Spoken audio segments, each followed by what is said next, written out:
On va parler orthographe justement maintenant.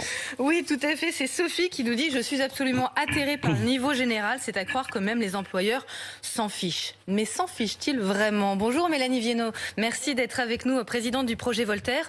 Vous dévoilez aujourd'hui même votre baromètre Voltaire Ipsos qui montre à quel point l'orthographe est un problème en entreprise. Et pour répondre à Sophie, non, ils s'en fichent pas du tout.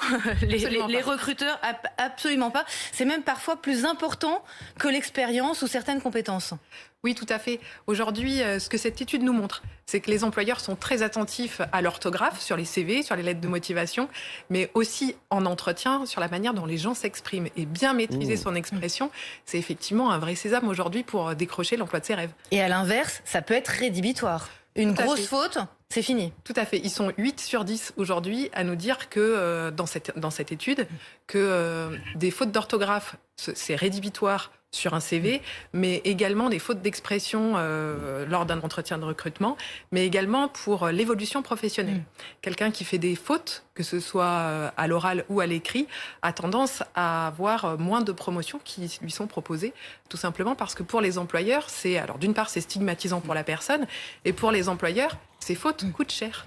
Oui, c'est une question d'image. Juste avant de détailler ça, les fautes qui reviennent tout le temps, on les voit tous. C'est quoi? C'est les accords, les participes passés? Oui, beaucoup. Les Français sont un peu fâchés avec le participe passé, mais pas seulement. Sur le projet Voltaire, on travaille plus de 300 règles qui sont des fautes courantes. Donc effectivement, il y a quelques-unes de ces fautes-là qui ressortent assez régulièrement. Mais c'est parce qu'on n'a pas assez appris à l'école? C'est parce qu'on travaille mal? C'est parce que les règles, on peut le dire aussi, sont quand même pour le moins complexes en orthographe? Alors, je crois que ça dépend vraiment des cas individuels. On est tous plus ou moins fâchés avec l'orthographe et avec l'expression à des niveaux différents.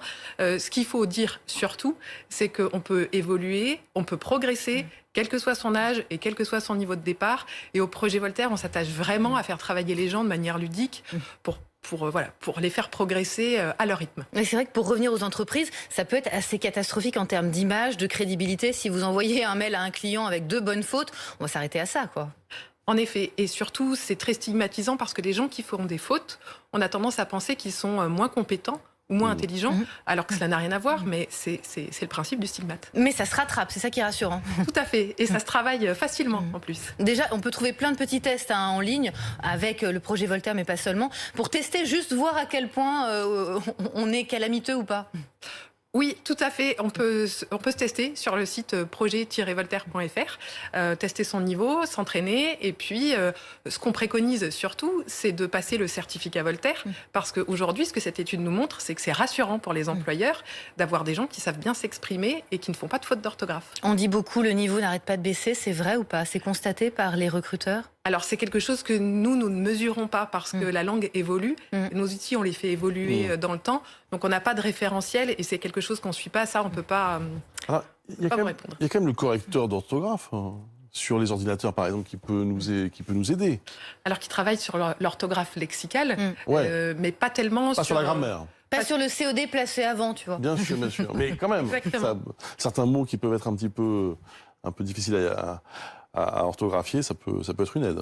Oui, alors ça peut être une aide, mais par contre, le correcteur d'orthographe ne sait pas ce que vous voulez dire. Et parfois, la grammaire, elle est surtout très révélatrice du sens que vous voulez donner à votre phrase. Et puis, c'est à double tranchant, parce que quand après, il faut rédiger une lettre manuscrite, c'est la cata. C'est tout le principe du projet Voltaire, c'est d'ancrer des réflexes, parce que plus vous avez des réflexes, et plus votre cerveau est déchargé de cette tâche-là pour pouvoir se concentrer sur le fond de ce que vous voulez dire ou de ce que vous voulez écrire. Merci beaucoup, Mélanie Viennot, d'avoir été avec nous. Puis bon, on va tous aller racheter un Becherel.